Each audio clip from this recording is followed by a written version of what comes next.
he had this vision and this burden to build a radio station, the very first radio station among the Azande people. At that time, I was a professor at a college in Chicago teaching audio arts and acoustics. And I said to Muligia, well, do you know what I do? And he said, no. I said, well, this is what I do. I mean, not radio per se, but I can do this for you, and I'd be honored to do it for you. We planned to bring a bunch of equipment out to this really remote area in Congo where you have to get, the only way to get in there is by missionary plane, and it's from our perspective in the West, it's sort of in the middle of nowhere.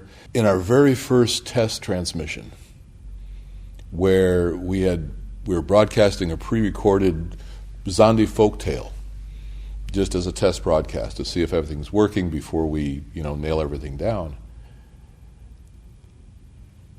We're broadcasting this thing, and this woman comes up, tears running down her face, clutching her radio.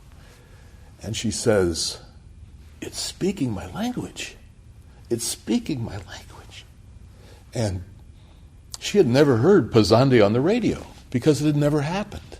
So I'm happy to say that station is still on the air 10 years later, and people are still hearing not only the gospel, but also ways of improving their lives in their mother tongue, which could not have happened without Sunset.